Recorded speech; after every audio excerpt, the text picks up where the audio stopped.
Hello friends, कैसे हैं आप सभी। उम्मीद करता हूँ अच्छे होंगे, स्वस्थ होंगे और अपनी ट्वेल्थ क्लास की प्रिपरेशन को एंजॉय कर रहे होंगे।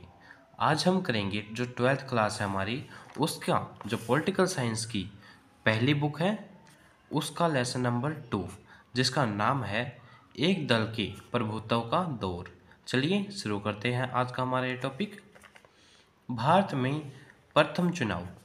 भारत के चुनाव आयोग का गठन 1950 के जनवरी में हुआ था।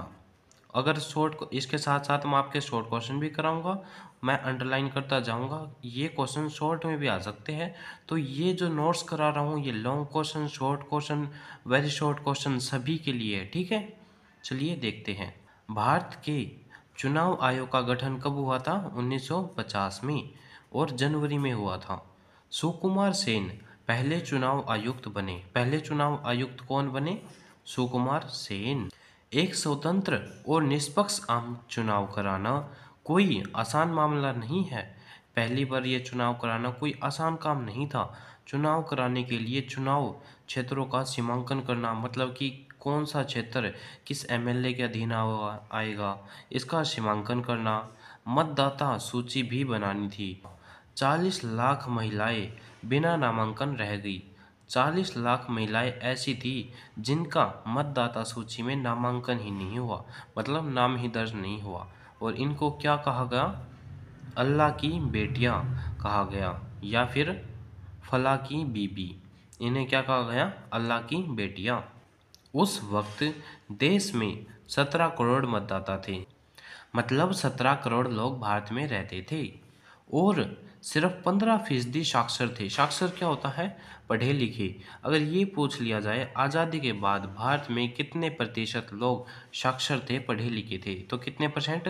15%, 15%। 3200 विधायक और 489 लोकसभा सांसद चुने गए। चुनाव के लिए 3 लाख लोगों को प्रशिक्षण दिया गया। चुनाव के लिए कितने लोगों को प्रशिक्षण दिया गया?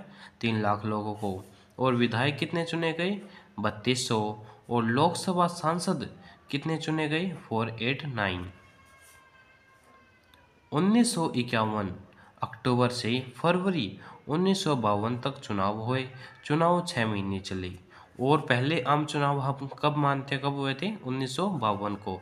ये कितने दिन चले थे? 6 महीने में, क्योंकि इनका पहले मतदाता सूची बनानी थी, फिर इनके चुनाव कराने थे, फिर मतगणना करनी थी, तो इन सब चीज़ों में 6 महीनों का टाइम चला गया। फिर नोट पढ़ते हम। 1949 को अंगीकृत किया गया। अंगीकृत मतलब बना दिया गया। कब? 26 नवंबर 1949 को। और 24 जनवरी 1950 को इस पर हस्ताक्षर हुए। यह संविधान 26 जनवरी 1950 को लागू हुआ। कब लागू हुआ हमारा संविधान? 26 जनवरी 1950 को। हिंदुस्तानी संपादक ने इसे इतिहास का सबसे बड़ा जुआ करार दिया। कुछ ने लिखा, जवाहरलाल नेहरू अपने जीवित रहते यह देखेंगे और पछताएंगे, लेकिन टाइम्स ऑफ इंडिया ने लिखा कि इन चुनाव ने सभी आलोचकों के संदेह पर पानी फेर दिया। मतलब कि जब ये चुनाव हम करा रहे थे, सार्वभौमिक वयस्क मताधिकार से करा रहे थे कि सब लोगों को वोट डालने का अधिकार है, और उस टाइम कोई इतना पढ़ा लिखा भी नहीं था, 15% लोग पढ़े लिखे थे। तो कईयों का मानना था जो ये चुनाव है ये विफल रहेंगे, और पंडित जवाहरलाल नेहरू अपने जीवित रहते यह देख लेंगे विफल होते हुए चुनाव को। बट ऐसा नहीं हुआ, हमने चुनाव कराए और बहुत अच्छे तरीके से हमारे चुनाव हुए, ठीक है। और टाइम्स ऑफ इंडिया ने इन चुनाव का जो फैसले आए वो अपने अखबार में छापे।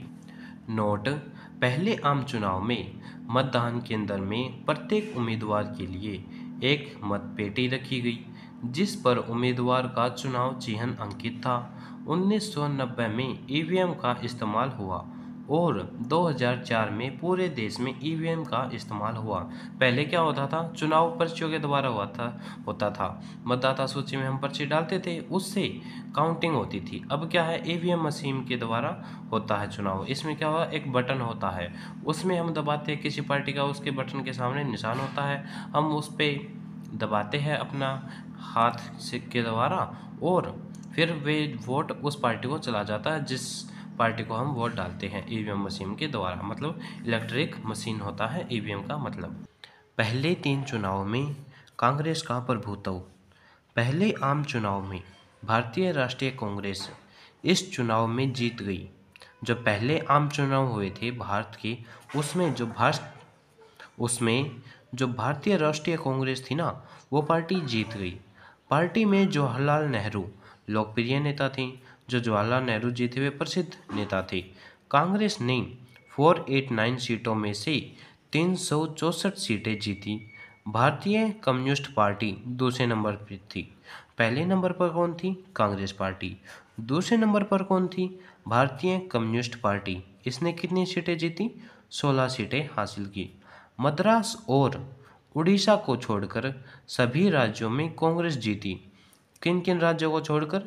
मद्रास और उड़ीसा को छोड़कर सभी राज्यों में कांग्रेस पार्टी की जीत हुई और जवाहरलाल नेहरू प्रधानमंत्री बने।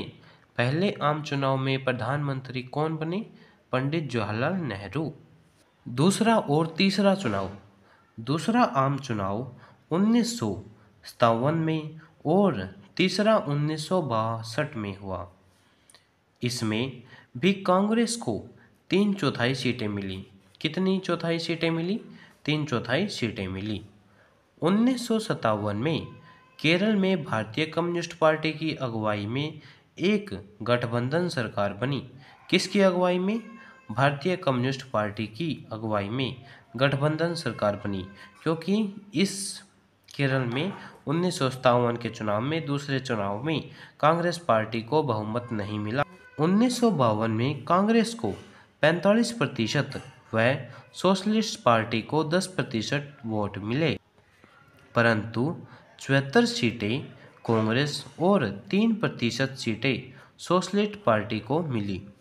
ऐसा क्यों हुआ? क्योंकि जो दूसरी पार्टियों के वोट थी वो तो बट गए थे और सबसे ज़्यादा वोट किसे मिले? जो बहुमत में सरकार रही वो कांग्रेस पार्टी रही, इसलिए सबसे ज़्यादा सीटें भी कांग्रेस पार्टी को मिली। गैर कांग्रेसी वोट विभिन्न पार्टियों और उम्मीदवारों में बट गए। इससे कांग्रेस पार्टी ज़्यादा सीटें जीती, इसलिए कांग्रेस पार्टी को सबसे ज़्यादा सीटें मिली।